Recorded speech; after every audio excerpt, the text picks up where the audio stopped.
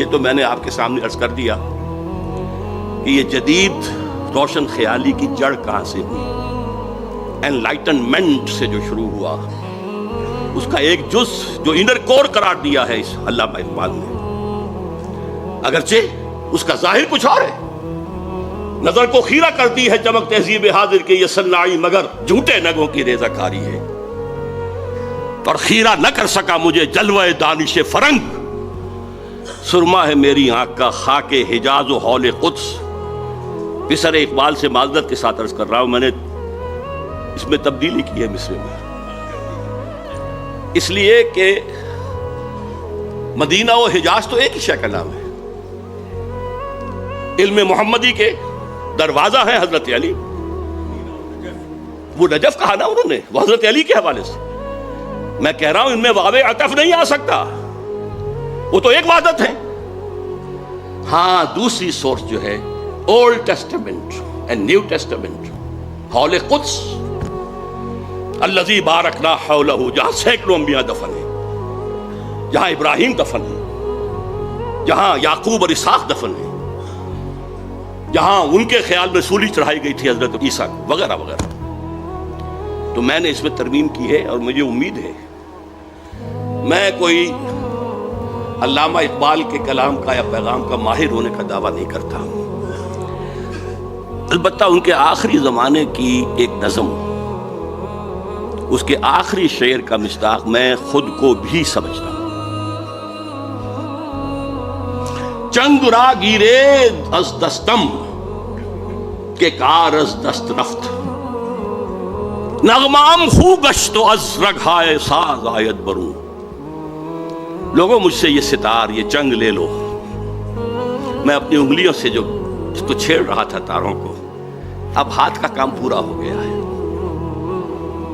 اب میرا نغمہ اس ستار کے تاروں کے اندر خون بن کر گردش کر رہا ہے، اور اس کی رگوں سے، اس کے تاروں سے خود بخود نکلے گا. میں اپنے آپ کو یکے از رگ ہائے فکر اقبال سمجھتا ہوں. یکے چنگ را گیرے دس دستم. اور ڈاکٹر صاحب سے میں پھر عرض کروں گا کہ جو ریکنسٹرکشن اور علامہ کی شاعری کا فرق ہے، اس کے لیے یہ بات بھی نوٹ کر لیجئے کہ لیکچرز میں وہ مہدی کا تصور اور مسیح اور اس کا تصور، اس کو کہتے ہیں کہ یہ امیجین اثرات ہیں اسلام میں. اصل میں لیکچرز کا موضوع ہے عقل. بعض چیزیں عقل میں نہیں آتی. فلسفہ تو عقل کی حدود سے باہر نہیں جائے، لیکن ان کی شاعری الہامی تھی. اس بات کو کہا تھا اشفاق احمد صاحب نے، وہ تلقین شاہ، کہ شاعری والا اقبال رات کا اقبال تھا جس میں اسے الہام ہوتا تھا، اور ریکنسٹرکشن والا اقبال دن کا اقبال تھا جو اپنے عقل سے کام کرتا تھا. تو مہدی کا تصور کی اس طرح کی نفی. لیکن یہ شعر جس کا آخری شعر میں نے آپ کو جس نظم کا سنایا، اس کا پہلا شعر کیا ہے؟ خضر وقت از خلوت دشت حجاز آید برون، کارواں زیں وادی دور و دراز آید برون. خضر وقت مہدی دشت حجاز سے باہر آئے گا. اس میں سنی اور شیعہ دونوں تصور آ گئے. شیعوں کے نزدیک حضرت مہدی 12ویں امام تھے جو روپوش ہیں، وہ ظاہر ہوں گے. اور سنیوں کے نزدیک حضرت ام سلمہ کی حدیث ہے کہ خلیفہ کے انتقال کے بعد خانہ جنگی ہو جائے گی، اور ایک شخص کی طرف لوگ دیکھ رہے ہوں گے رہنمائی کے لیے، اور وہ اسے گریز کرتا ہوا مدینے سے بھاگ کر مکے میں چھپ جائے گا. لوگ وہاں سے تلاش کریں گے، نکالیں گے تو نکالیں گے. خضر وقت از خلوت دشت حجاز آید برون، کارواں زیں وادی دور و دراز. یہ وادی سندھ جس کا ایک حصہ افغانستان ہے، مشرقی افغانستان، دوسرا حصہ یہ پاکستان ہے، یہاں سے نکلے گا جو حضور کی حدیث کے مطابق یخرج ناس من المشرق یوطئون للمہدی، یعنی سلطان ہے. مشرقی ملک سے فوجیں آئیں گی جو مہدی کی حکومت کو قائم کریں گی. اللہ کرے کہ وہ پاکستان ہو. اقبال کے خواب میں وہ پاکستان ہی تھا، اور افغانستان بھی ساتھ. بہرحال آج جو قرات ہوئی اس میں بھی جو نقشہ کھینچا گیا ہے کہ یہود و نصارہ کو اپنا ولی نہ بناؤ۔ ہماری بدقسمتی ہے کہ اس دور کے بہت بڑے مفکر، مورخ، درویش صفت انسان ڈاکٹر حمید اللہ مرحوم نے اس آیت میں ولی کا ترجمہ کیا ہے حاکم نہ بناؤ۔ حیران، عربی کے بہت بڑے ماہر، لیکن میرے نزدیک یہ آیت قرآنی وَمَن نُعَمِّرْهُ نُنَكِّسُ فِي الْخَلْقِ، جس کی عمر زیادہ کر دیتے اس کی عقل اوندی کر دیتے، تخلیقی صلاحیتیں کم کر دیتے، وہ اولیاء کا ترجمہ حاکم کہہ رہا۔ اچھا، حاکم کوئی کسی کو خود بناتا؟ انگریز آئے تھے تو ہم نے بنایا تھا؟ وہ تو آئے تھے اپنے زور زور سے آئے تھے۔ یہ ولی کا ترجمہ ہے، جمع ہے اولیاء، نہ ساتھی نہ بناؤ، ہمدرد نہ بناؤ، سہارا نہ بناؤ، پشت پناہ نہ بناؤ، دوست نہ بناؤ، رازدان نہ بناؤ، یہ اس کا ترجمہ ہے۔ تو واقعتاً اس وقت ہم یہود و نصارہ کے اندر جو آیت میں الفاظ آئے تھے یسارعون فی الخیر فیہم، کچھ لوگ ہیں گھسنا چاہتے ہیں ان کے اندر، ان کی تہذیب میں، ان کے تمدن میں، ان کے نظام میں گھسنا چاہتے ہیں، اور کہتے کیا ہیں جیسے کہ کہا تھا 11 ستمبر 2001 کو صدر مشرف نے، جو میں نے اپنے کانوں سے سنا پھر 16 ستمبر 2001 کو، اگر ہم اس وقت ساتھ دیں گے امریکہ ہماری ایٹمی صلاحیت کی بھی حفاظت کرے گا، کشمیر کا مسئلہ حل کرا دے گا، نہیں تو یہ سارے معاملہ ابھی ختم ہو جائے گا۔ ان یصیبنا دائرہ، کہ ہم پر کوئی مصیبت نہ آ جائے، ڈر رہے ہیں۔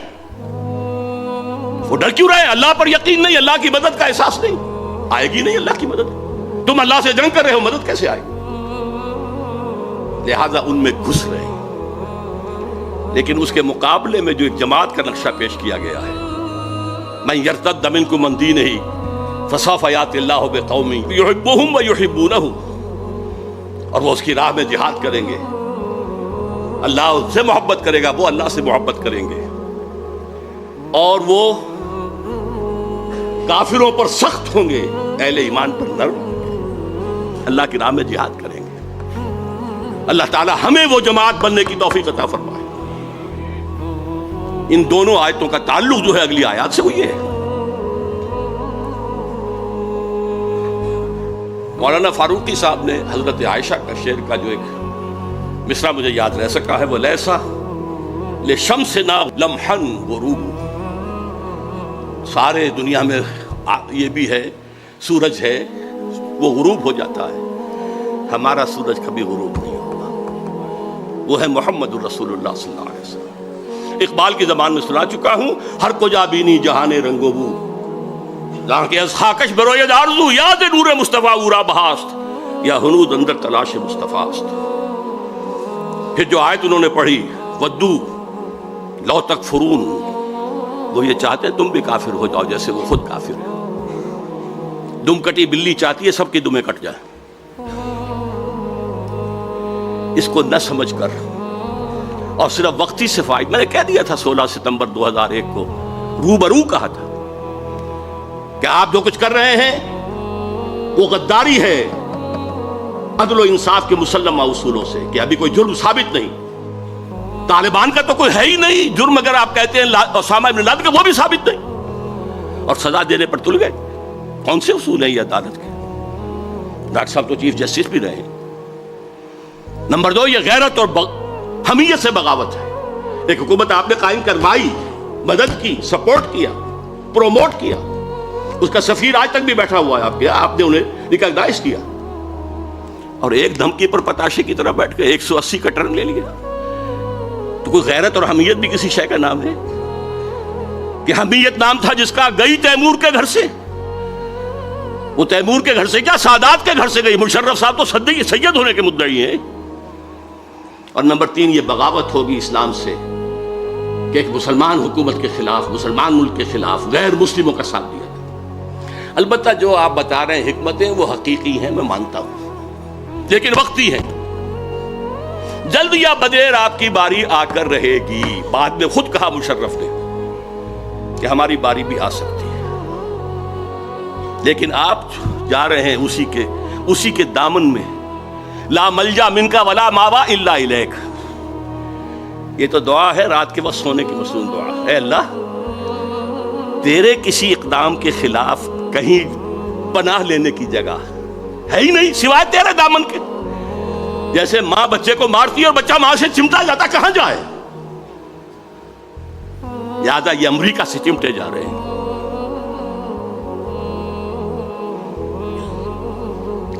انجینئر سلیم اللہ خان صاحب نے جو بات کہی, روشن خیالی کا نفاذ, یہ ہے اصل بات جو اس وقت اس حکومت کے تحت ہوا. پوری ریاستی مشینری کو استعمال کر کے, اپنے خیالات مطلقہ کو استعمال کر کے, جو ان کے خیال میں روشن خیالی ہے, جو روشن خیالی کا اتا ترک ماڈل ہے, برقعے زبردستی اتروا دیے, انگریزی لباس پہننا لازم کر دیا گیا, اذان بھی دو تو ترکی میں دو, نماز پڑھو تو ترکی میں پڑھو. یہ سارا معاملہ یہ شخص بھی کرے گا اگر اس سے مہلت مل گئی, بلکہ اس سے 10 قدم آگے جائے گا. حافظ عاکف سعید صاحب کی گفتگو میں سے میں نے صرف ایک چیز نوٹ کی تھی, اس کا میں پہلے تذکرہ کر چکا ہوں کہ تمہاری تہذیب اپنے خنجر سے آپ ہی خودکشی کرے گی. یہ واقعہ ہے جو پیش آ چکا, تہذیب مر چکی ہے, خلاف فطرت, اصول تخلیق کے خلاف دنیا جا رہی ہے. جسے قرآن نے کہا تقطعون السبیل, تم راہ مار رہے ہو. یہ راہ مارنا جو ہے رہزنی بھی ہے, اور یہ انسانیت کی پیدائش کی راہ نہیں ماری جا رہی. 2 عورتوں کی شادی, 2 مردوں کی شادی, فطرت کے راہ کو مسدود کیا جا رہا ہے. محترم اور مکرم ڈاکٹر جاوید اقبال صاحب کی جو کے فرمودات میں سے ایک پر میں پہلے تبصرہ کر چکا ہوں. میرے نزدیک یہ انلائٹنمنٹ کی تعبیر ہے جو آج سے 400 برس پہلے کی بات ہے, اور آج اسے ہم اس انلائٹنمنٹ جس میں اسلام کی انلائٹنمنٹ کے ساتھ یہودیوں کا ذہن فکر چالاک یہود شامل ہو گیا تھا.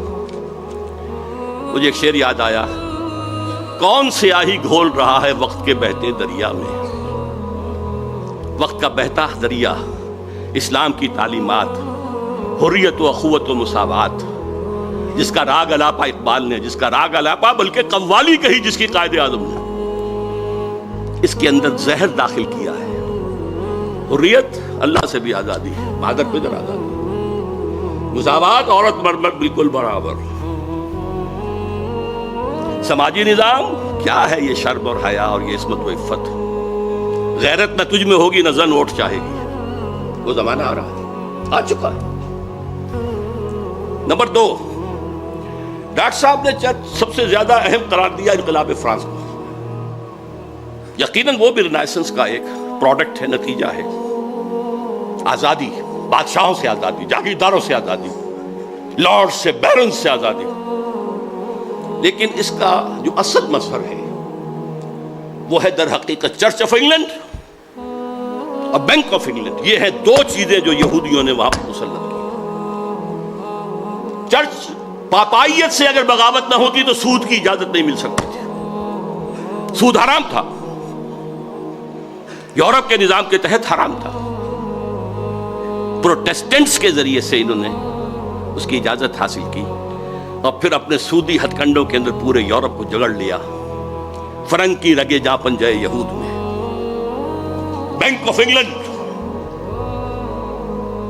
تیسری بات جو جمال الدین افغانی کے بارے میں کہی کہ خلیفہ پر شورا کی رائے یا اکثریت کی رائے مؤثر ہونی چاہیے, بائنڈنگ ہونی چاہیے. میں نے اپنا جو تصور پیش کیا ہے جدید خلافت کا, اس میں یہی بات کہی ہے. درخواست کروں گا کہ ڈاکٹر صاحب میری وہ چھوٹی سی کتاب پڑھ لیں. انسٹیٹیوشن بہت بعد میں ڈیولپ ہوئے.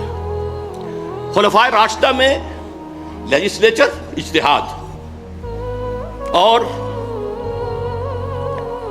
جو ایگزیکٹو اور جوڈیشری سب کے ہیڈ خلیفہ تھے. جیسے حضور تھے, تینوں چیزیں جمع تھی. لیکن آج انسٹیٹیوشن ڈیولپ ہو گئے. یہ 3 پلرز کو علیحدہ کرنا ہوگا. آج ہمیں وہ شخص نہیں مل سکتا جو تقوی اور تدین میں, خدا ترسی میں اور للہیت میں صحابہ کرام کے صف میں کھڑا ہو سکے. لہذا وہ اعتماد نہیں کیا جا سکتا. فیڈریشن کی جو تجویز انہوں نے پیش کی تھی، میرے علم میں حال ہی میں آیا ہے کہ ان کی تجویز تھی کہ یہ علاقہ ہندوستان کا جو آج پاکستان کی شکل میں ہے، اور افغانستان اور روسی ترکستان مسلمان ریاستیں ہیں، کیونکہ 1897 میں جمال الدین افغانی کا انتقال ہو چکا تھا. بولشوک ریولوشن آیا 20 برس بعد 1917 میں. اس وقت تک یہ ترک ریاستیں مسلمان ریاستیں تھیں. ان کو جوڑ کر، اس لیے کہ ان تینوں کے اندر فقہ حنفی ہے جو غالب ہے، ایک ہی فکر ہے. ایران کو اس نے شامل نہیں کیا، حالانکہ بائی برتھ ہی وادن ایرانی، وہاں ذرا مختلف ہیں عقائد بھی اور فقہ بھی. ان تینوں کو جوڑ کر ایک بلاک بنایا جائے، یہ خواب تھا جو اس نے دیکھا تھا. ایک دوسرا خواب اقبال نے دیکھا تھا 1930 کے خطبے میں کہ یہ ڈیسٹنی ہے کہ ہندوستان کے شمال مغرب میں ایک آزاد مسلمان ریاست قائم ہو، اور اگر ایسا ہو گیا تو ہمیں موقع مل جائے گا کہ اسلام کے چہرے پر عرب امپیریلزم کے دور میں جو دبے اور داغ آ گئے تھے انہیں ہٹائے اور صحیح اسلام کا نمونہ پیش کریں. سر سید کے بارے میں جو کچھ کہا ہے ڈاکٹر صاحب نے، ان پر کفر کا فتویٰ ان کی تعلیمی پالیسی کی وجہ سے نہیں لگا. حقائق کو درست کانٹیکسٹ میں سمجھنا چاہیے. جیسے کہ ڈاکٹر شاہد صاحب نے کہا، وہ اپنی قومی سوچ کے دائرے سے نکل کر مذہبی اور اعتقادی دائرے میں داخل ہو گئے. انہوں نے کہا فرشتہ کوئی چیز نہیں ہے،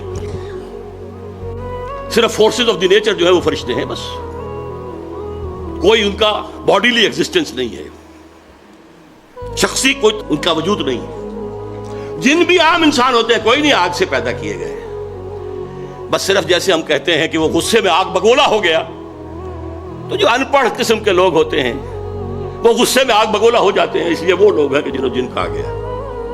وہ آگ تو نہیں ہوتے، نہ آگ سے بنے، انسانی ہوتے. معجزات کا انہوں نے انکار کیا.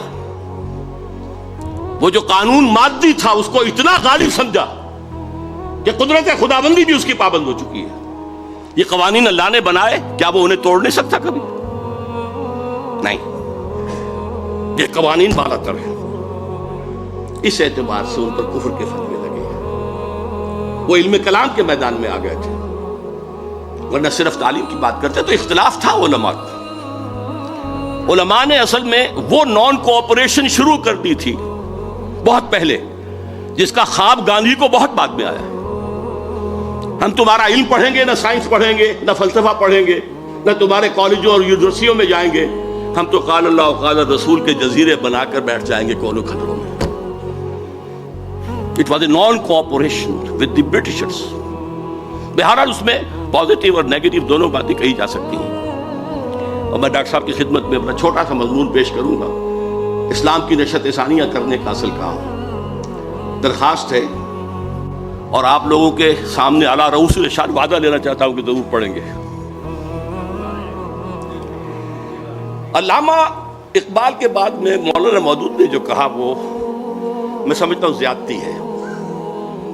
مودودی صاحب نے جو باتیں کہیں کہ وہ ملامتی یا فرقے سے تھے، یہ صوفیوں کا ایک مسلک ہے. بعض صوفی جو للہیت میں اتنے گزر جاتے تھے، غلو، کہ لوگ کہیں ہمارے عقیدت مند نہ ہو جائیں.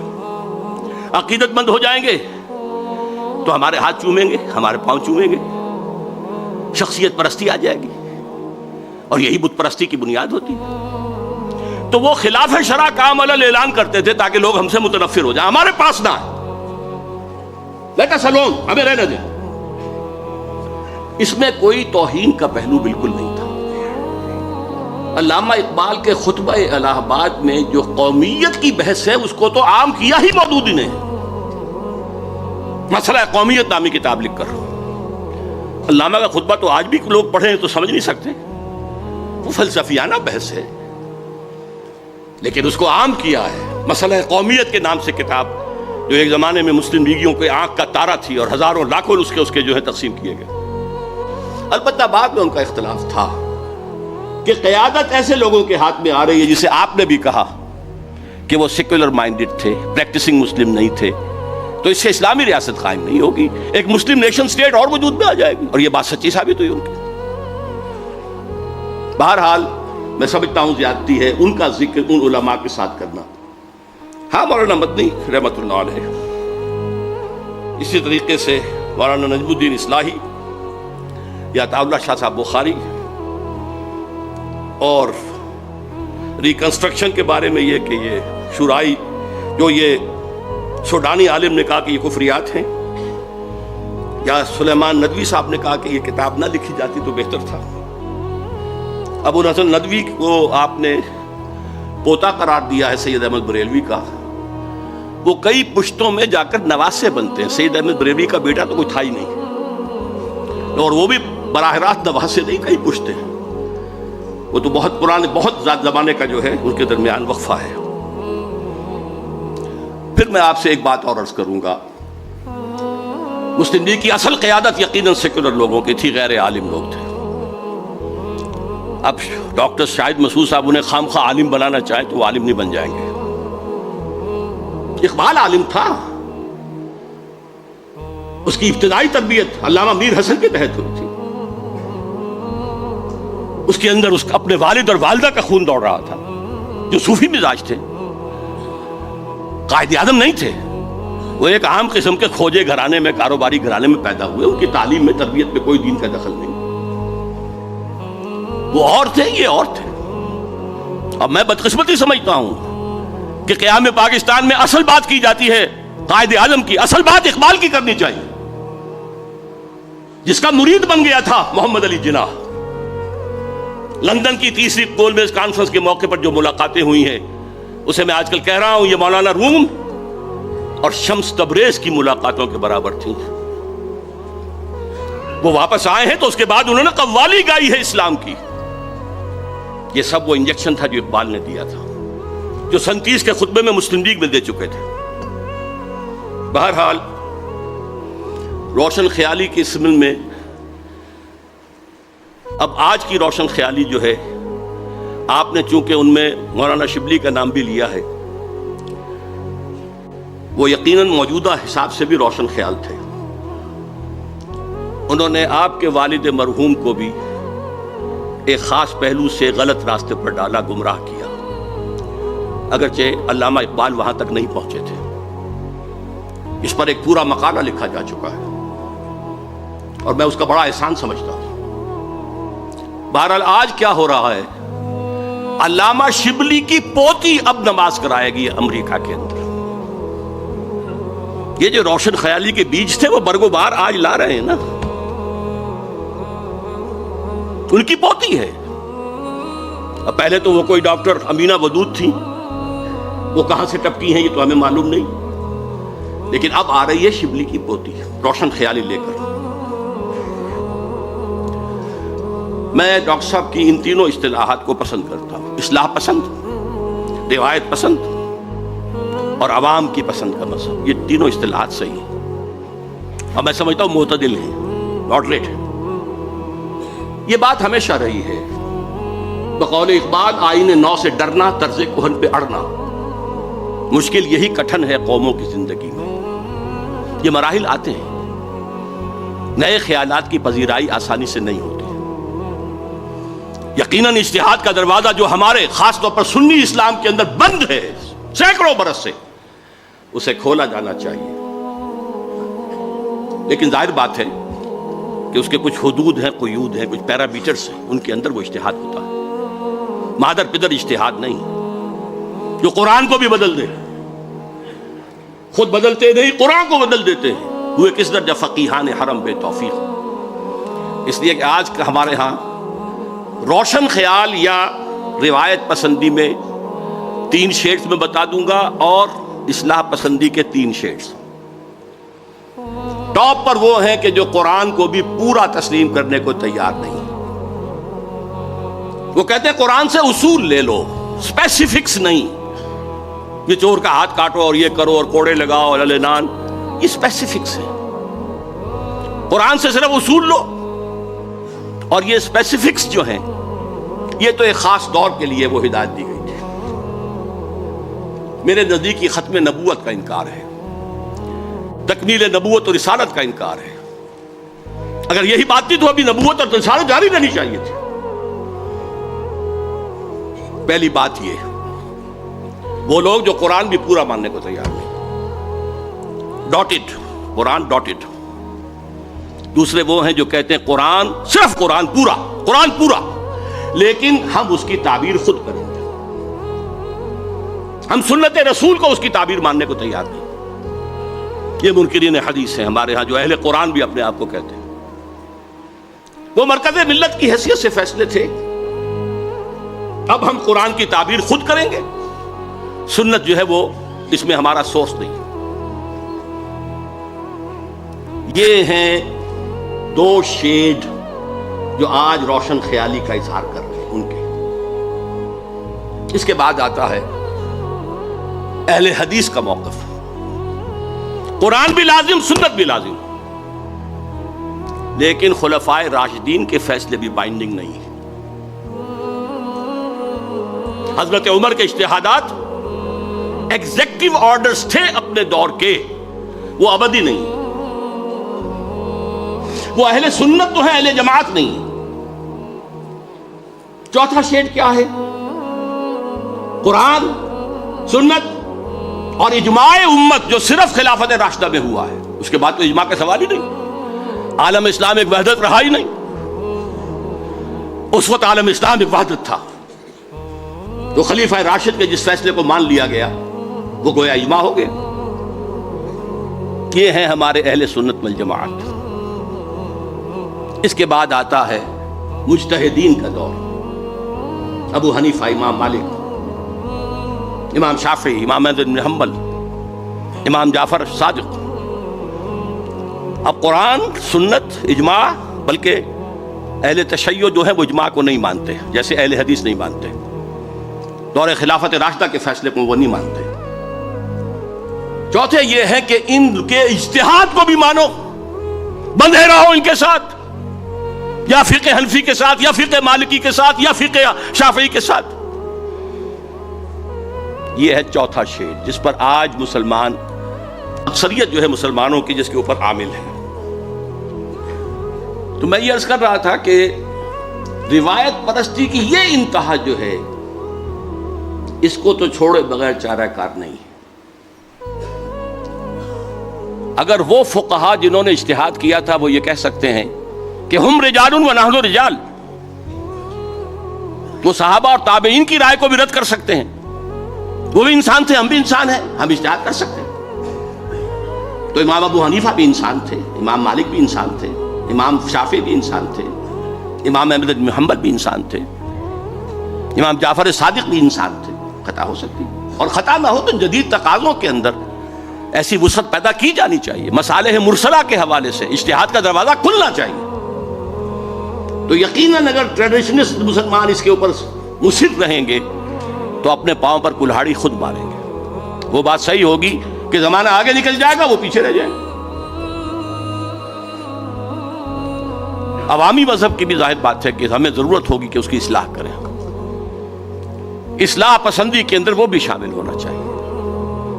اس میں جو چیزیں آ گئی ہیں جو توحید کے تقاضوں کے خلاف ہیں، جو دین کے بنیادی اعمال ان کے خلاف ہیں، اس کی نفی ہونی چاہیے. اگرچہ ان کو موضوع بنانا درست نہیں ہے. قرآن کی دعوت عام کی جائے، خود بخود وہ چیزیں جو ہیں دھل جائیں گی، روشنی پھیلے گی، تاریکیاں چھٹ جائیں گی. ڈاکٹر شاہد مسعود صاحب کے حوالے سے میں حیران ہوا جب یہ کہہ بیٹھے وہ کہ پوری نماز کو بدلنا پڑے گا. انا للہ و انا الیہ راجعون. یہ کہاں سے کہاں پہنچ گئے ایک دم. میرے نزدیک تو اسلام کا معجزہ ہے. یہ 1400 برس سے زیادہ گزر گئے اور نماز کے اندر ہماری ڈرل جو ہے، جماعت، وہ کہیں ٹوٹتی نہیں ہے. کسی کے نزدیک 3 رکعتیں نہیں ہیں فجر کی، 2 ہی ہیں. کسی کے نزدیک 2 یا 4 نہیں ہیں مغرب کی، 3 ہی ہیں. ہر رکعت کی ترتیب وہی ہے. قیام ہے، رکوع ہے، پھر قومہ ہے، پھر سجدہ ہے، پھر جلسہ ہے، پھر سجدہ ہے. کسی کے نزدیک اختلاف ہے. شیعہ،